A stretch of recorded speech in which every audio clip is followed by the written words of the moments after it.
and good evening, everybody. Welcome to Fairway to Heaven right here on DSM Media. We're live, Facebook, Twitter, Twitch, YouTube.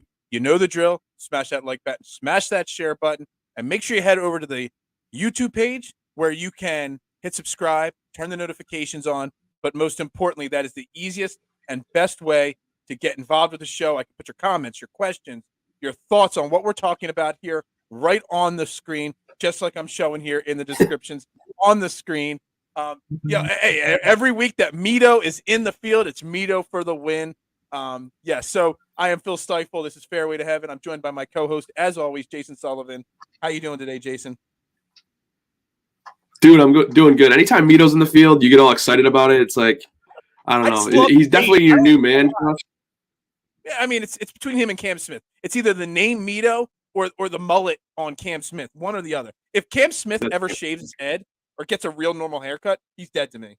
I'm just going to throw that out there. Isn't Mito the Chilean sensation? Isn't he from Chile? I don't even know. Maybe Chilean sensation. I have a good friend, Sergio. He's down there in Chile and everything. He was a cook for me at a pizza shop. He went home, never came back from Chile. I don't even know if he's still alive. Who knows? I mean, the guy just disappeared. He ran away to Chile. So I'm not sure what ever happened with him. But anyway, we get sidetracked there with the Chilean sensation. Welcome to the show. We always get started on a great note there.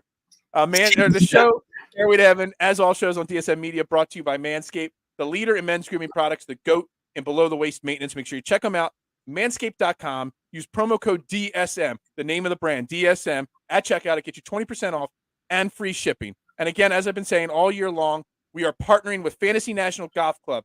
Check them out, fantasynational.com or at Fantasy National on Twitter. They're a private golf club for fantasy golfers. They don't make the picks for you, but they give you world-class research tools that save you time and allow you to make better decisions.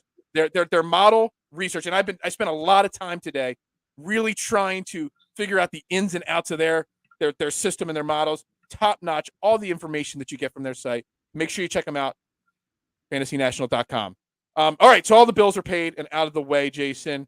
We've got the AT&T Pebble Beach, but real quick, last week, fun event last week. Luke List. I had Luke List. I'm going to call myself the Farmers Insurance Whisperer. I had Patrick Reed last year winning it, and I had Luke List as one of my winners this year. So, it was a great playoff at the end there with Will Zalatoris. Lots of excitement. Jason Day making a charge at the end. I'm not sure what you thought, but I thought it was so far year to date the best event so far, performance-wise and excitement-wise, and I love the Saturday finish during football season. Yeah, absolutely. That first and foremost, the Saturday finish, I agree. I think that's genius. I would love to see them do that more often, for sure. It was a really good tournament. Like, obviously, we thought, I don't know, a lot of people thought Willie Z was going to contend last week. He played really well. I was actually excited to have him this week too, but now he's going to be out with COVID, so no such luck. But yeah, it's exciting to see Luke List win, first time winner. He's been around for a while and seems like he kind of been up and down in his career, so it was good to see him win. But I agree though, just watching it on Saturday, I actually forgot. Me and you were having a conversation on Saturday. And I'm like, yeah, I hope that so-and-so contends. You're like, well, it's almost over. I'm like, oh, yeah, that's right. This is the last day. But, I liked it, especially during football season. I feel like it's genius to do that. I hope they do that more often. What's Super Bowl Sunday week? Is that the Genesis or which week is Super Bowl Sunday? And they have it ending on Super Bowl Sunday. They should be doing that again that week where they're bumping it up a day because who wants to compete with golf? There's no competition there. So, for us, right. I mean, I would have been watching the golf, especially the playoffs, but, come on now, you can't compete. So I love the Wednesday to Saturday. It gets Sunday out of the way. Even when football season ends, if you didn't have golf on Sunday, it would give me more opportunities to focus on actually golfing on Sunday and not having to get up for like a 6:30 a.m. tee time to get home in time for a final round of event. So I absolutely love the Wednesday through Saturday. And I really wish they would do more of that. I really do.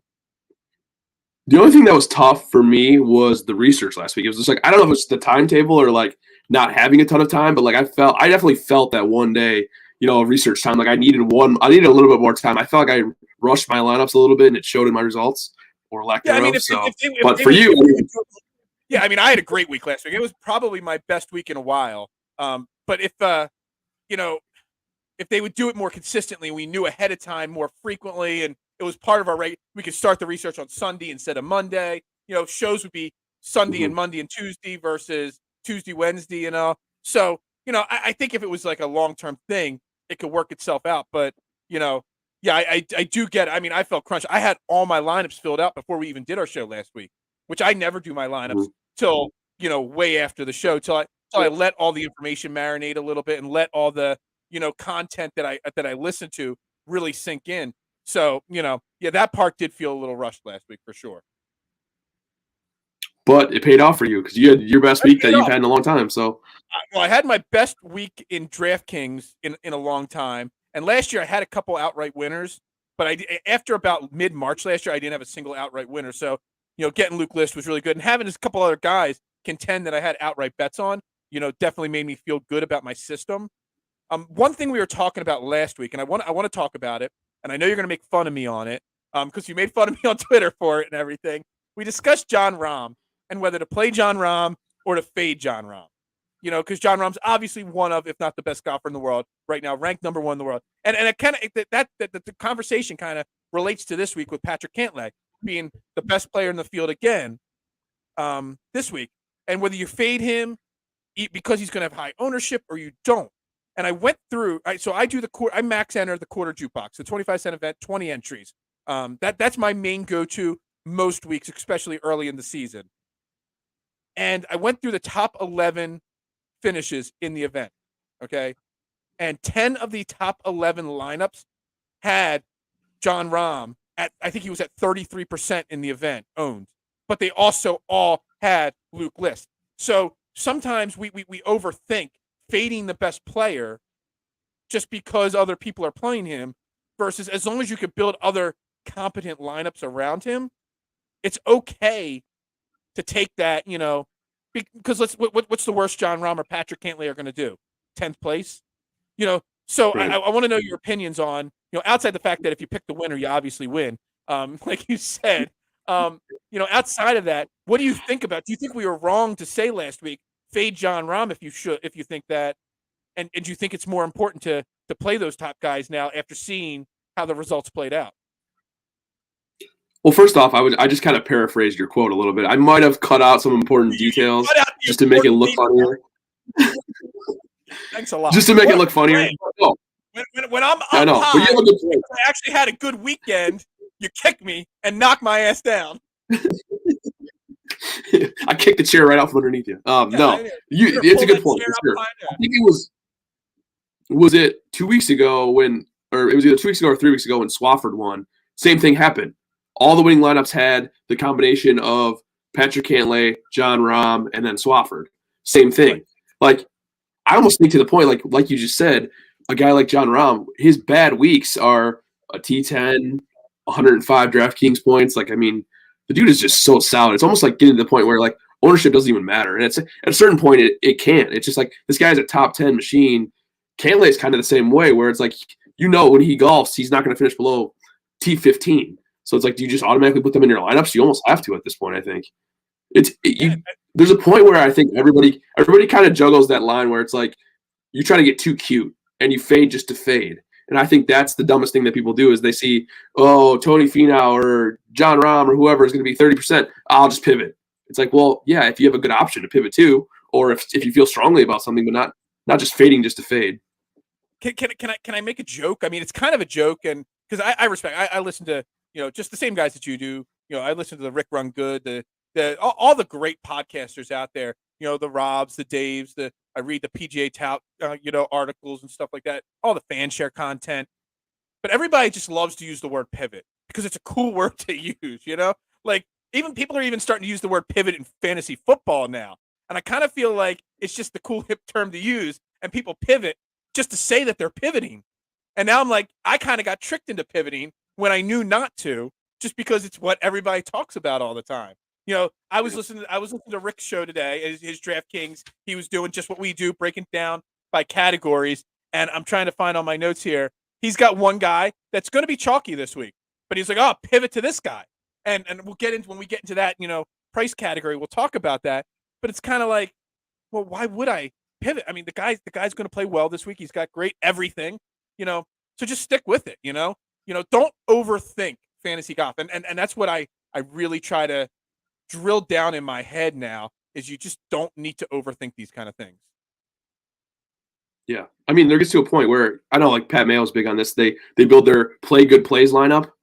At some point you kind of need to do that. Obviously, ownership does matter to a certain extent. Overall ownership does matter, but like at a certain point you kind of just need to throw all that out and play the guys that you are confident that are going to play well. I mean, that's how you win. Absolutely. So, real quick, I do want to just pat myself on the back.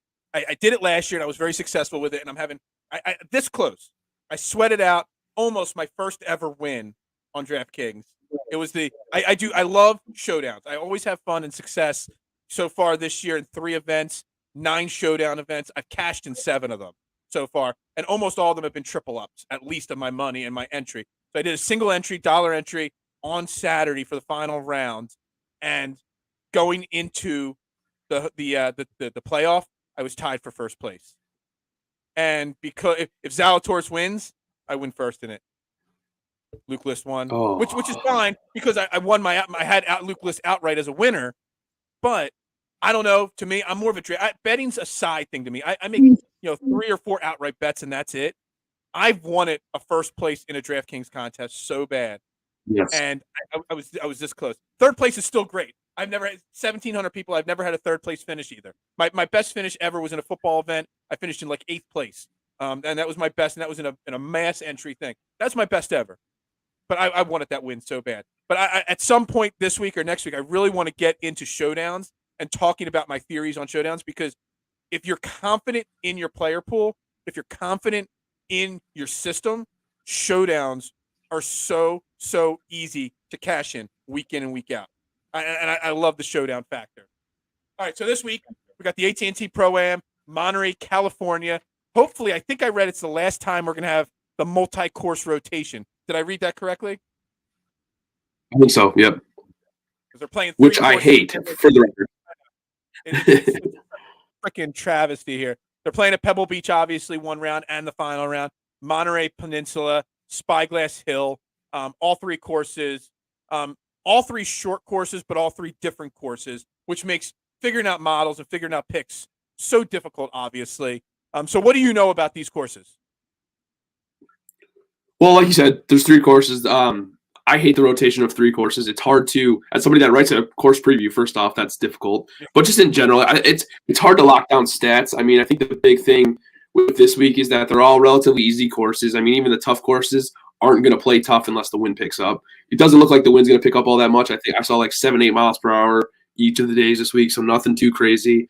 You're going to need scorers. But the biggest thing here that I've noticed is that I think, well, the greens are all super small. And then, so I think around the green is going to be super important this week. I'm still going to use birdie or better, things like that. But I'm also going to target par 5 scoring always, but I think a little bit of par 4 scoring this week too, because you need to find some way to differentiate yourself a little bit, I think, in terms of scoring numbers, because everybody's looking at the same scoring numbers. So I'm going to be weighing par 5s or par 4s from 350 to 400 this week to kind of as like a tiebreaker almost between some guys. Yeah, so yeah, I originally had that in my model. Then I ended up with too many stats to weigh out, so I kind of trimmed that one down. So it's interesting to see what your models say with that in versus what I have with it not in, because I kept in the shorter proximities, the 100 to 125, the 125 to 150, because being shorter courses, as long as you hit the fairway, you're gonna have a lot of shorter shots. And I read an interesting article, and I forget who wrote it, and they were weighing drive. This week it's driving. A lot of people are talking about driving accuracy, versus driving distance. But they were saying that you should weigh driving distance almost. I think Rick actually said this on Rick Run Good, just as much driving distance, because almost everybody's going to hit the guys that hit 270, 280. That's their max. If they're good at that, they're going to have the same second shot distance wise as the guys that hit 290, 310 that have to take some off. So driving does matter, but accuracy does too. But everybody's going to have 150, 120, 115 on those second shots, and the roughs aren't overly difficult. So I left those in and took out the par 4 350 to 400. That was just me though. I think part of the reason why I put that in is just to differentiate myself, because I think a lot of people are going to do that. I'm also trying to kind of make my stats more concise. The last few weeks I've been really focusing on that, trying to, instead of having 7 or 8, having like 4, 5, 6 that I really, really like, and kind of focus more on those. So that's what I'm doing this week. Hopefully it works out well. Same thing. I've been going 7, 8, 9, and I've got it down to 6 this week. So I've got approach, driving accuracy and around the greens is my top 3 things listed, in my model. I think that's 65% of my model is just those 3 things alone. And I think, I got shots gained total. I leave shots gained total. You do birdies or better almost all the time. I leave shots gained total in almost all the time. Normally at like 5% or 3, like a very small percentage of my model is shots gained total. I think playing on 3 different courses, just a general understanding of shots gained total can help, in my opinion. And a couple weeks ago when we had that 3-course rotation, I did the same thing. It helped me out, helped me cash in quite a few lineups. So, I'm going to keep to the shots gained total on these rotational type courses.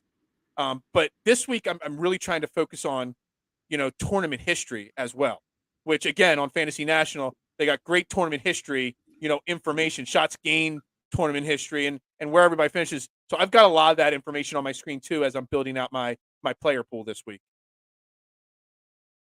Can you hear me? I can hear you. I faded for a second, but I'm back. Okay. No, yeah, I completely agree with you. This is a unique setup, obviously, with the 3 courses and also being a pro-am. That's huge. I mean, you're gonna have to have your patience this week. It could be 5-6 hour rounds. I mean, it's not your typical tournament. So yeah, course history matters this week definitely more than before. And you see the same guys, it seems like, do well here every year too, like Jason Day of the world and guys like that. I really wish there was a shots gained patience category, because you're definitely going to need a shots gained patience. Because the last Pro-Am, there were some, good, like this is all celebrities playing this week. You got the Bill Murrays of the world, that are there for the show and to entertain the crowd. There are going to be a lot of 6-hour rounds this weekend. And you can't be, who was it, Kevin Na? Who did Kevin Na go up against in Twitter world, arguing over pace of play, a couple weeks ago? You get frustrated with pace of play. This is not the week for you at all. So yeah, I think we're pretty much on par there. So let's dive into this week's bracket and this week's pricing. Obviously, one of the top 4 guys in the field, Will Zalatoris, did withdraw with COVID just actually earlier today. So that takes it out, and it's interesting because originally it was Cantlay, Zalatoris, Berger, and Spieth. Obviously, Cantlay and Berger playing great golf, have great course history, but I thought because of Zalatoris' recent success, some people, to use the word, would have pivoted off of those guys and played Zalatoris, and I thought he would have had pretty high ownership, which might have helped Cantlay and Berger's ownership. And before Zalatoris withdrew, I figured I was going to play, if I do 21 lineups, my 20 max, and then our head-to-head matchup every week, which I now have won 2 out of the 4 weeks. You've only won 1. Our guest has won 1. Just to remind you, everybody, keeping score at home. I've got 2 to Jason's 1 head-to-head this year. I thought that, out of my 21 lineups, I was probably going to have 10 lineups that had either Cantlay or Berger in it, and probably 5 lineups that I played both of them in it, just because they're that good and above the field. And actually, their prices are kind of low. I think Cantlay could have been upper 11s, if not low 12s in price, and Berger should have been pushing 11, in my opinion. So, I'm curious to see how the ownership falls now that Zalatoris withdrew. But I still feel you have to play both those guys, especially over Jordan Spieth, the other guy in the 10K range. Yeah, Cantlay's my favorite, which isn't saying much, obviously. But I mean, 9th at the American Express, 4th at Tournament of Champions. He just fits this course perfectly. I mean, he's first tee to green in the field, first birdie or better, first DraftKings points over the last 36 rounds. I mean, that's exactly what you want in a birdie fest. I don't know how you don't play him. It's kind of like the John Rahm of last week. It's like I don't know how you don't play him. But I like him. The only thing about Berger that worries me is I found out today that he has a back injury. He hurt it during the last tournament. So I don't know. He's got an injury all the time, it feels like. He does. Yeah. So I don't know 100%. Jordan Spieth actually has pretty damn good course history here too. I mean, he's got a win back in 17, a 3rd place last year, and a 9th 2 years ago. So his course history is nothing to slouch about. He hasn't been as good recently, but I don't know. If Spieth is super low owned, I don't mind pivoting off onto that. this Yeah. week. See, the thing is, Where I you know going? I just said at the beginning that Jordan Spieth is, off my card because of how, I was going to stick to those two guys. But yeah, I mean, Jordan Spieth's course history.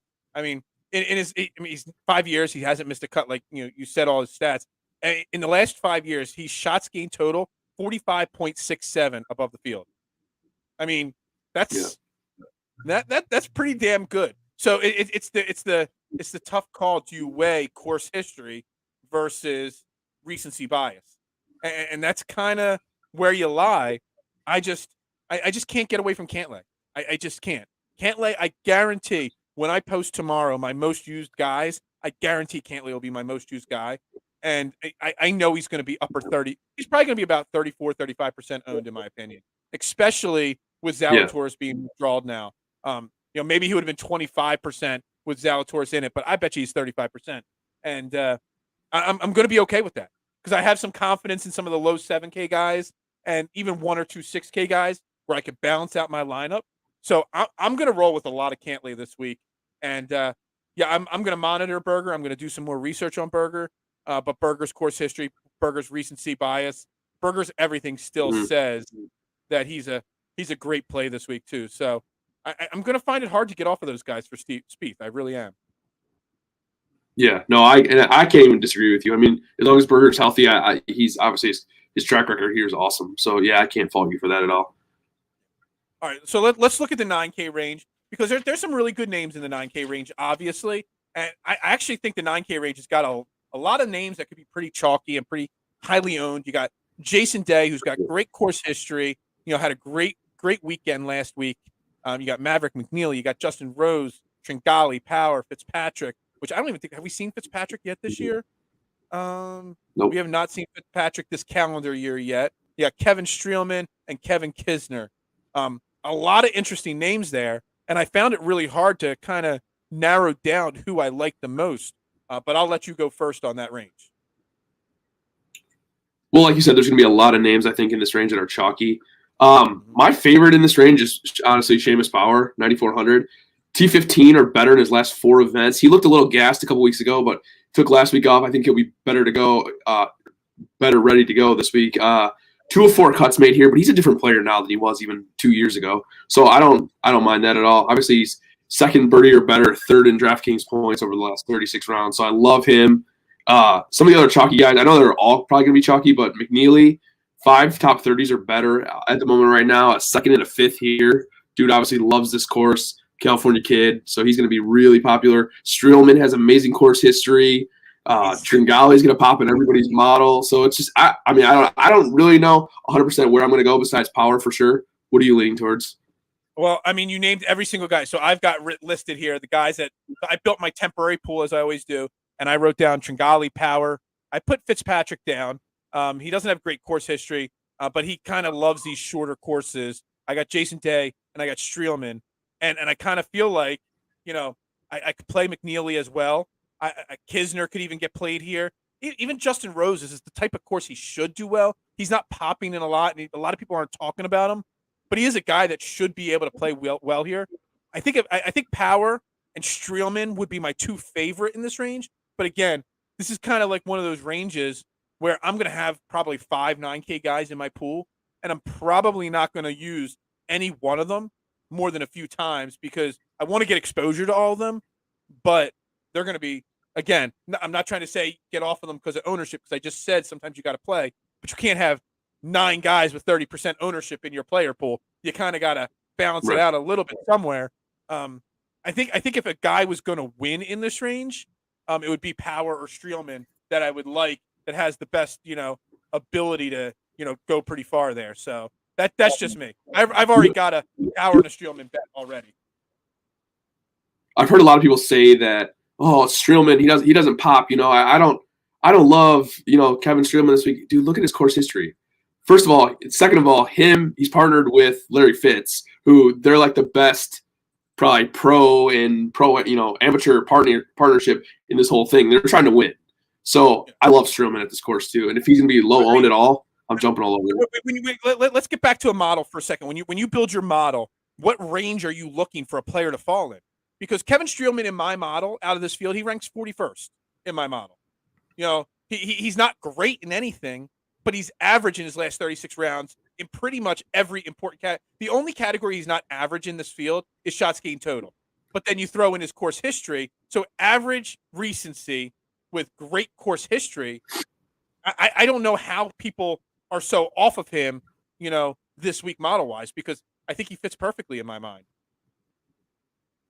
So his overall rank in mine is 48th, so kind of the same. But, I mean, there's certain things that he pops at. First of all, the course history is amazing. Tee to green, he's 19th in the field, and around the green, he's 7th. So those are two things that I'm huge on this week, not to mention the course history. So, yeah, I think he's a play, especially at low ownership. I think if any of these guys come in super low owned, I think you plug them in this week because I don't think there's a lot to differentiate between these guys. Absolutely 100% agree with you on that.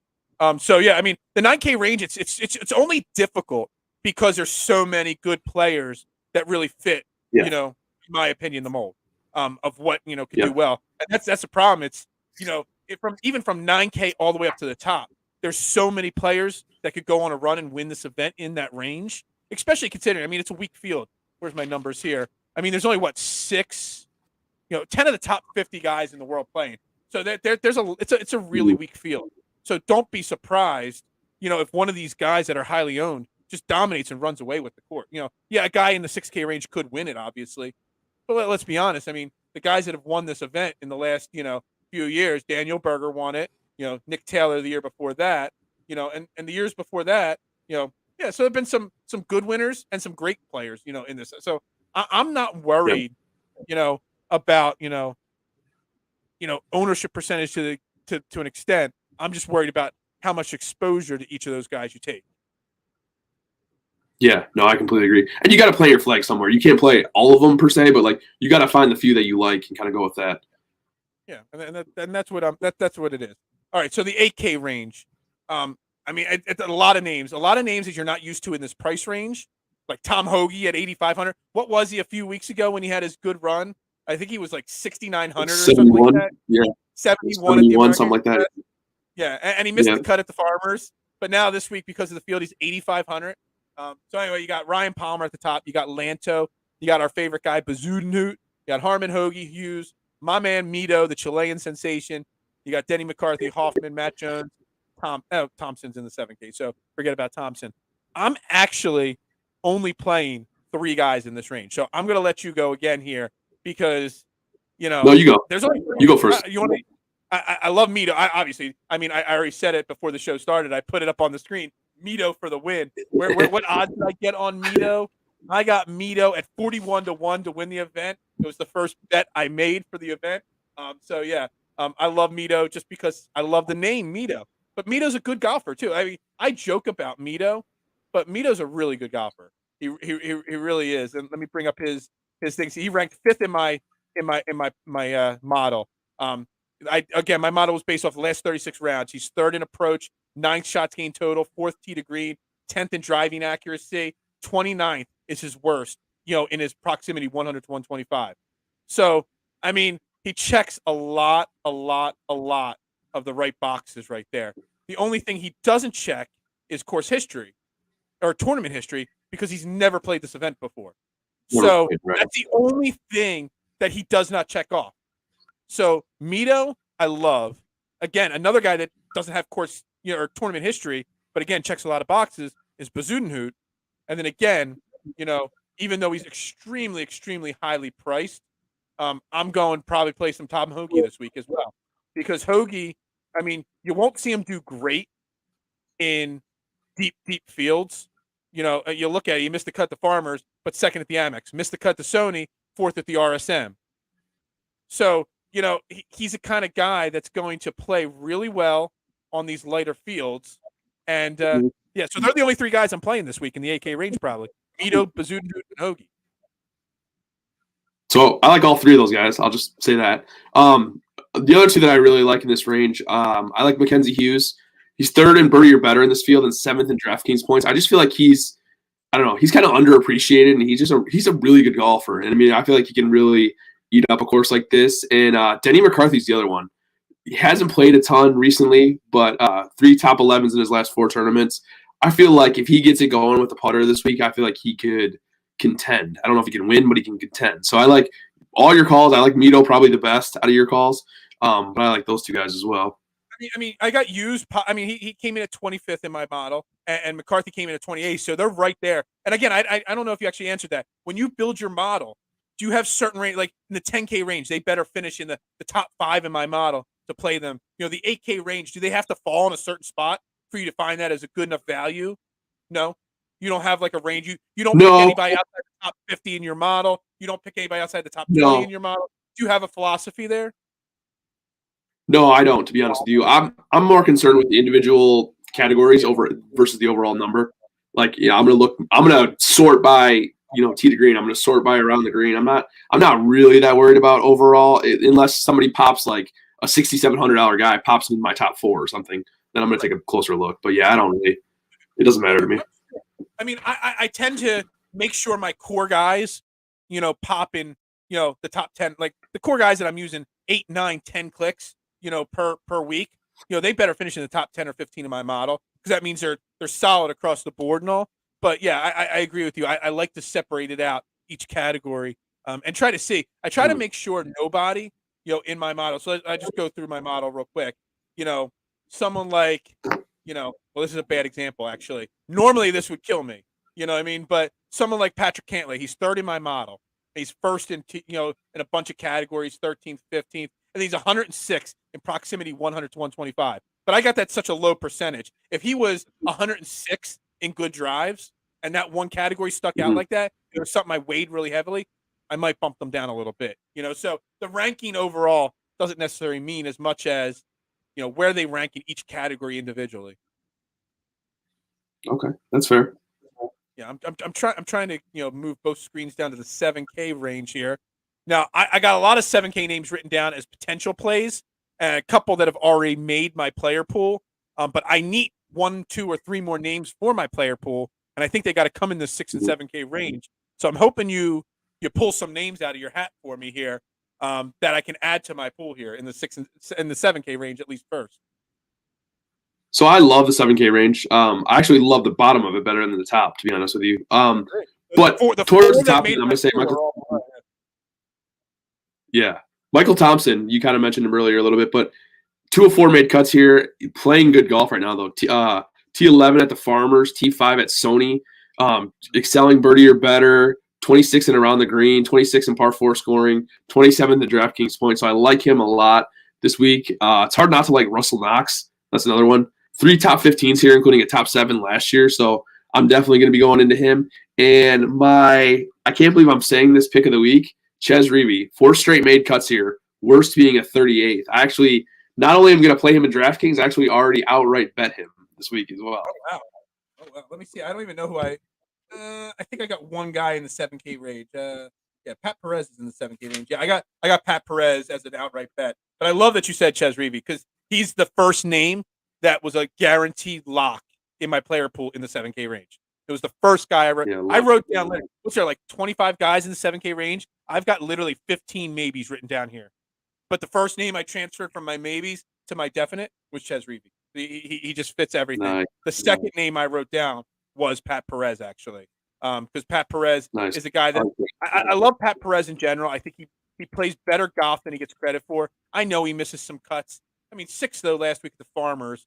Let me see here his tournament history here. How his tournament history is. He's got some top 25s, and he's got 14th to 26, a couple missed cuts. So he's an inconsistent golfer. There's no doubt about that. But this is a weak field this week, so I think you could get away with some inconsistent golfers. He finished 11th in my model. I mean, top 15 in approach, shots gained total, 22nd in tee to green. Again, these are on the last 36 rounds. So Pat Perez. I got Troy Merritt in my pool. He's a good putter. So Pat Perez, I'm just real quick on him. Yeah, he's a good putter on POA, number 1. And number 2, he's one of those guys that he's super streaky. So if he's going to be, he played well last week, I like him this week too a lot. I think that price is a really fair price for him too. I think so too. I think you get a lot with that. 16th in the last 50 rounds on putting on POA. So that's pretty important. The POA is a different type of putting surface and all. So yeah, I mean, that's really good there. 2 other names that I think here that really work a lot. So let me pull up their course history first. First, with great course history, And so he's got a 16th and 11th here the last 2 years. And then let's see, where's my model here? Let me bring up his name here. And he popped in my model too. Matthew Neesmith at 7,300. Yep. I'm not sure what your thoughts are on him, but I mean, he's played great here. 16th and 11th the last 2 years. He does a lot of things really well that fit this course. So I'm really into Matt Neesmith.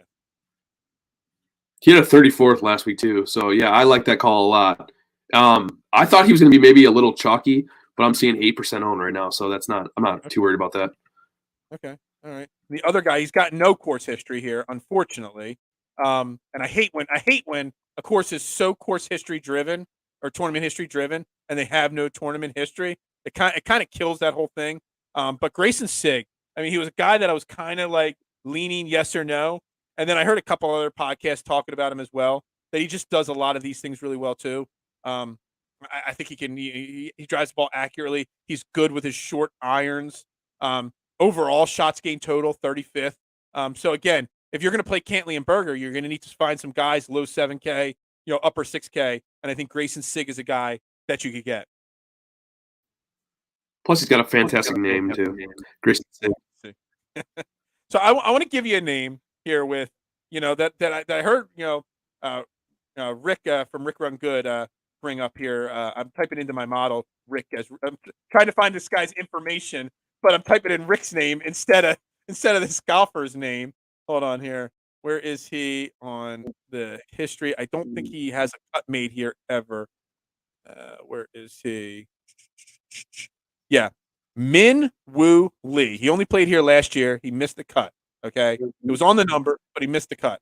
Okay. But this guy is a monster in Europe. Okay. Do you know who this guy is, Min Woo Lee? I've heard of him. I don't know much about him, to be honest. All right. So let me give you back. So his last 5, 6, 7, 8, 9, his last 10 events in Europe. Okay. Going back in reverse order 16th, 4th, 8th, 2nd, 39th, 58th, miscut, 12, 21, and a first place at the Scottish Open last July. And before that, he had a 17th before that one, too. This guy is a top 20, top 10 monster in Europe. He's only plays once a year, and he played here last year. This is the only event he played in the U.S. last year, and he missed the cut. So there's no real data on this guy. But the guy is dominating the European Tour. And one of the podcasts was talking about, do you take a guy from Europe that's just completely dominating the European field and give him a shot? So I don't know what your thoughts are on him or on that philosophy. You don't really know the guy. Personally, I don't like taking guys in their first trip over. I don't know a lot about the guy, to be honest with you, but I like to have them establish themselves a little bit because I think we've seen this before, and it never really plays out in the U.S. when they come overseas. So I'll pass on him this week. But I mean, if you're playing him, I don't. That's fine with me. He's not in my player pool. He's on the questionable side right now. I'm looking for more names to add to my player pool. So it's just when his name was brought up on the Rick Run Good podcast, I'm like, who the hell is this guy? And I started looking. I think he finished. So in my model, he ranks out at 139th. What's there, like 150 guys in the field? So that's not good. Yeah. You know what I mean? But then he says, look at this guy's European stats. And I was like, holy crap. This guy's got 3 of his last 4 events, top 8 or better, top 16 or better his last 4 events. I'm like, geez, that's pretty damn good. So I don't know. It was just a thought process. You shot it down. Some of the other names I threw down here. You said Knox. I like Knox this week. Kirk, Kuchar, Reeve, I love Perez, Todd, Merritt, Thigala.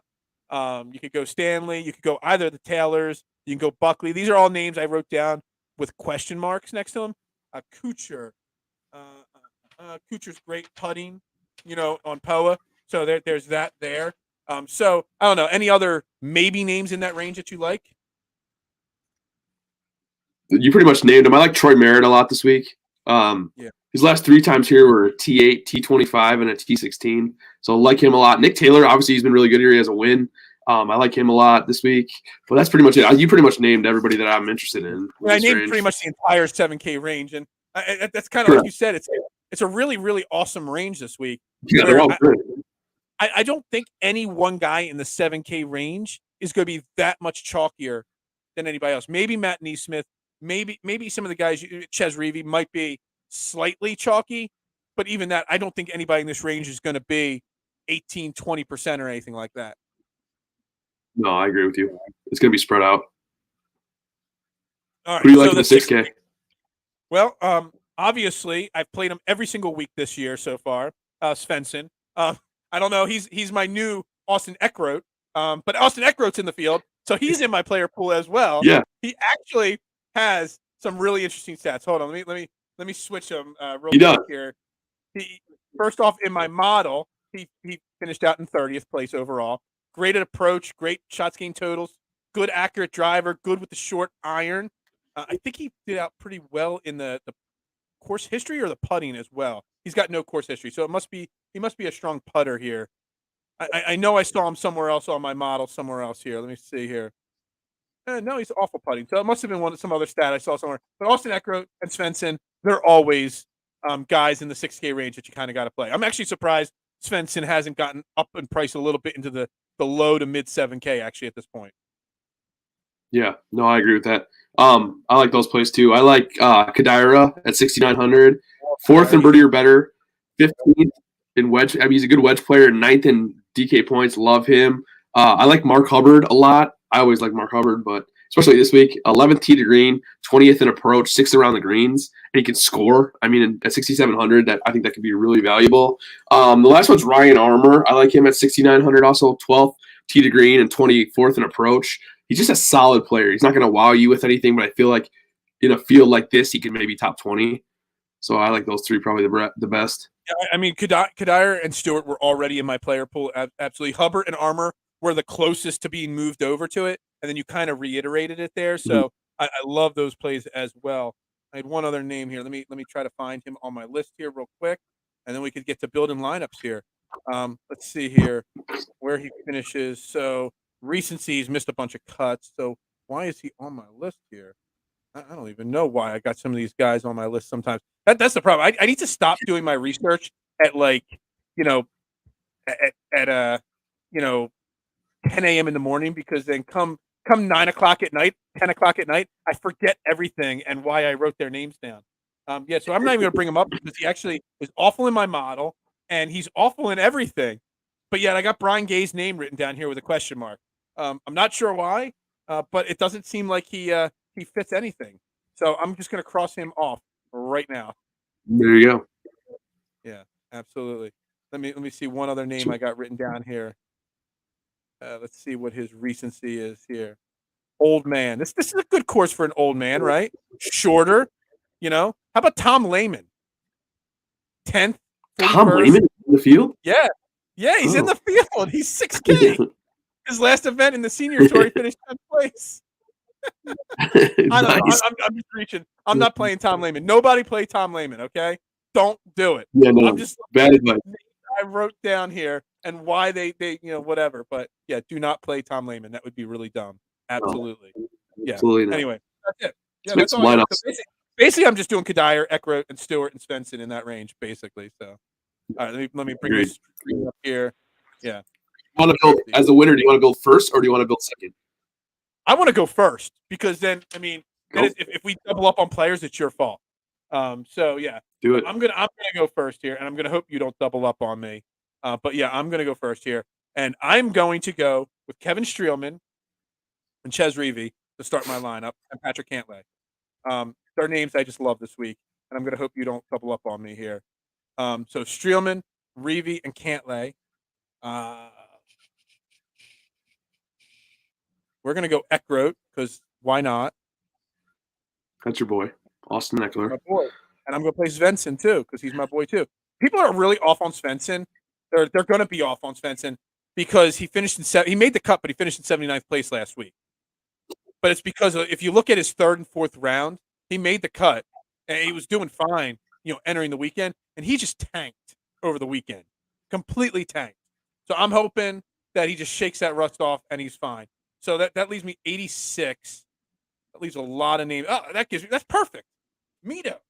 That's a great lineup. I'm super pumped with that one here. Streelman, Reavie, nice. Cantlay, Eckroat, Svensson, and Mito. All right. I love it. I'm actually excited about this lineup. So we're only going head to head, so we're gonna have 0 guys duplicated.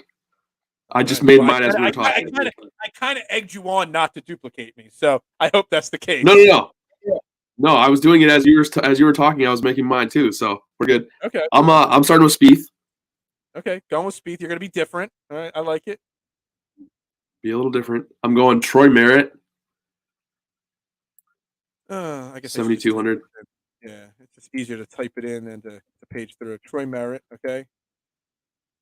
All right, I'm going Mav McNeely.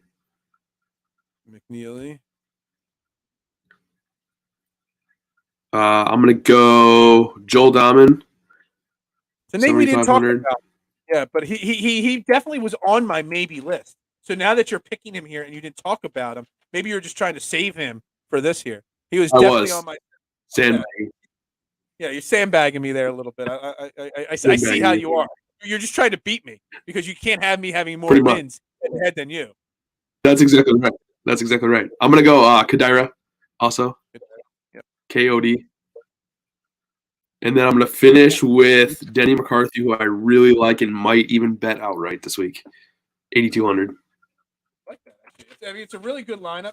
The only one that I would question is Spieth. But again, his course history is really strong. So, it's a good lineup here.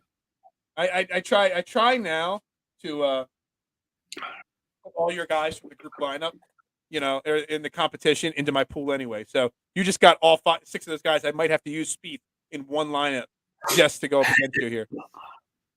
So yeah, so that's good. That's good stuff right there. I like. So you don't have any bets yet, or you do have any bets, or? Oh no, I do. Hold on. I'm pulling them up as we speak. Okay. Well, my outright bets. No, go ahead. No, I was gonna say I thought you had to pull it up, so I was going to go over mine. I got Tringali 22-1, Power 27-1. I got Mito at 41, and I got Streelman at 46. And I did throw a bet on Perez at 80-1. So I went 5 outrights. Normally I do 3 or 4 and some side bets, but I just went 5 outrights altogether. So yeah, Tringali, Power, Mito, Streelman, Perez. I think one of those 5 wins the tournament this week. Oh, I like yours. Yours are nice. Mine are a little more long shot-ish. I got Kadira at 150. I just didn't like the long shot odds enough. I just couldn't do it. No. I went 150-1 on Kadira. I got Thigala at 100-1. Lanto Griffin. Yeah, he did. He's a stud. And then I got Lanto at 45-1 and Ches Reavie at 65-1. They're great. I might have to add the Ches Reavie one. Actually, I really do love it. I mean, I don't know why I didn't bet him because I mean everything in my DraftKings pool says he's got to be one of my top. What's that? Because he sucks. No, Ches Reavie's going to have he might be, he could definitely finish top 10 this week. Ches Reavie, in my opinion, I really think he can. He sucks overall. Yeah. Yeah, I mean Ches Reavie is the type of guy you want to take. What did you say he was? 65. 65-1. That's a great bet. 65-1 Ches Reavie this week. Yeah, I love it. So real quick, I do want to get back to what I said at the beginning. Almost winning a showdown event. People avoid showdowns. Do you play many showdowns there, Jason? No, I don't because I'm awful at them. But I need to learn from you. All right, so this is what I'm going to tell you about the showdowns. And like I said, I don't always have the success. I mean, how many times you play in a year? If you win or finish third in an event one time all year, a big event. Basically, my finish last week, covered the next 6 to 8 weeks worth of entries for me. So you're not going to finish, top 2 or 3 all the time. But if you triple up every single week, and I'm tripling up 2 or 3 out of the every single week, I'm making money. So the key to doing it, and I can't stress, it's so simple. Just build your lineups from the showdown off of your same exact player pool for rounds 2 and 3. Don't deviate. Don't go, oh, well, Ches Reavie, he's my guy to finish in the top 10 and outright. But in round 1, he shot a 75. Well, all of a sudden now, Ches Reavie still should play well here. Most likely he'll have a great second round. And because of his bad first round, he's going to be 3 or 4% owned. And I Right. do that for rounds 2 and 3 non-stop. I just stick to my player pool. And I'm like, all right, what's going on here? And then I keep my notes here. I throw them out at the end of the week. But, up through the last round. So, like last week, Jason Day, he didn't make my final cut because I thought he'd be really highly owned last week because he had great course history last week as well. But he succeeded with the course. Everything said to play him except for, ownership percentage. So I shied away from him. So I will tweak for the 4th round, but the only tweaks I'll make are as if somebody was on the final cut list. So if I have 30 names and I cut it down to 20 names, the last 10 names I cut off for round 4, they get added back in. So I just expand my player pool a little bit. But literally, dating 6 months back into the middle of last year, this philosophy has cashed. I would say I'm probably cashing in 65-70% of my showdown lineups, and it's basically sticking to the player pool and not letting a bad round take them out. Actually, I look for the guys that have a bad round. I actually played in another showdown that didn't cash. I played Svensson on Sunday because Svensson, I think he ended up being like 0.1% owned in the showdown because everything said he was going to play well. He played great rounds 1 and 2. He had a bad round 3, and then he went to less than 1% ownership because he had such a bad round 3. Crazy. He had a bad round 4 too, but that's beside the point right there. It's you just got to stick to your player pool, and everybody that plays these these showdown events, what they do is they just sort it by their spot in the tournament. They sort it from who's first, second, third, fourth, fifth, sixth, seventh, and that's how they play it. Now on round 4, you do get points for finishing in first, second, third place and stuff like that. So you got to take that into account a little bit on Sunday, but in Friday and Saturday, you don't got to do that. Everybody sorts it. Yeah. You don't sort it because you don't get any points for that stuff. And that's the mistake everybody's making. They're sorting it by position in the tournament, not by whose shots gained, driving accuracy or putting on POA. They're not sticking to what they built their pool with. And that's what people fail on all the time. Crazy. Yeah, that's interesting. Wow. I'm gonna try it now. I'm no expert. But I'm just gonna say what has worked in the last 6 months of it, and everybody gets off it when it doesn't work 1 week, and I don't care if it doesn't work the rest of the year. I'm gonna continue this philosophy for the rest of the year. I don't care what happens because again, you get 1 third place finish. That's great, but doubling up or tripling up in almost every single other event I do, I got it. I'm gonna stick to it. I like it. I'm gonna try using your method. Yeah, stick to your pool. Yeah. If you're really confident in your pool, your round 2, look for the people in your pool that had the worst round 1s, that they're going to bounce back, and because they're going to be low owned, and stick to your pool. You got to do it. You got to do it. Actually, you might not want to stick to that philosophy this week, just because it's a different course every day. Right. True. Thursday, Friday, Saturday, and I did like I last week I went round 2, what was it, the North course or the South course was the easier of the 2 courses? North, yeah. North course. So everybody I North played, was easier. Yep. Yeah. So everybody I played on Friday played the North course. Everybody and I tripled up on it. So I just stuck to everybody in my pool that was playing the North course, and that's how I built my lineup. So which one of these 3 courses is the easiest? Pebble, Monterey, or Spyglass? Which one's the easiest? Monterey's the easiest one. Yeah, that's what I thought. Spyglass has even though the weather's not going to be bad, Spyglass does have the most exposure to the coastline, I guess, right? Yes. Kind of feels like that Spyglass is the most exposed. Pebble Beach has 1 or 2 holes along the coast, but not a lot. Right. So yeah, I guess on Friday I'm going to go who's playing Monterey, and that's whoever's on Monterey is going to be from my player pool that's in my showdown.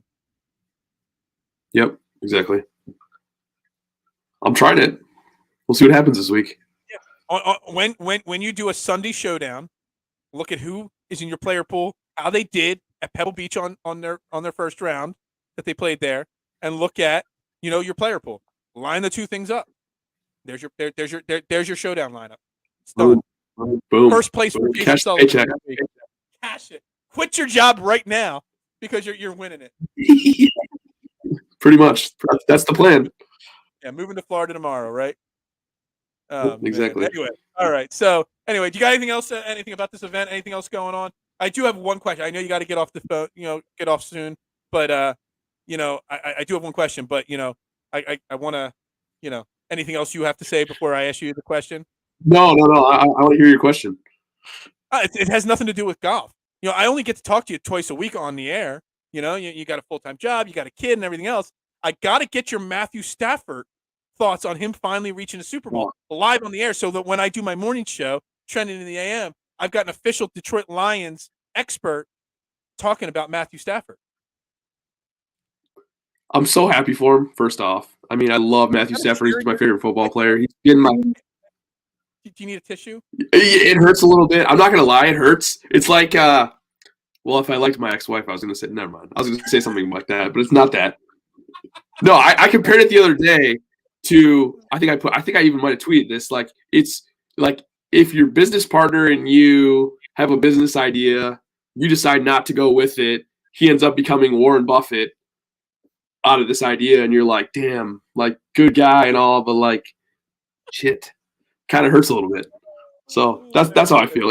I'm so happy for him. He deserves it. I mean, he put up with so much crap. He never said one bad thing about Detroit. He never, threw the organization under the bus. He demanded a trade, but he knew it was the best for the organization too. So I love the guy. I hope he wins the Super Bowl for sure.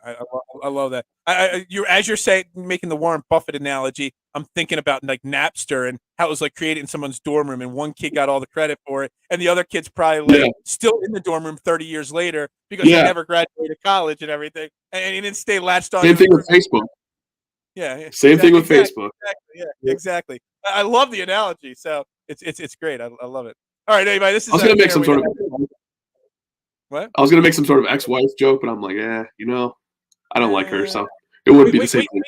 Yeah, wait a few more weeks till the paperwork's dry, right? Yep. I love you, Jason. You're there, brother. Anyway, hey guys, this is Fairway to Heaven right here on DSM Media every Tuesday night, 9 p.m. Facebook, Twitter, Twitch, YouTube. Make sure you subscribe, follow us. Follow the @Fairway to Heaven _ it's Fairway, the number 2 Heaven _ If you're watching it on YouTube, make sure you subscribe there. Jason @JSelly2121, me @Beard and Knowledge. Brought to you by Manscaped, the leader in men's grooming product, and Fantasy National Golf Club, the best model maker system out there on the market. Check them out, fantasynational.com. And if you sign up for one of their programs, send them a message. Let them know that you saw and heard about them here, Fairway to Heaven. Everybody have a great Tuesday. Let's all win some more DVPs this week. Cash. Have a great week.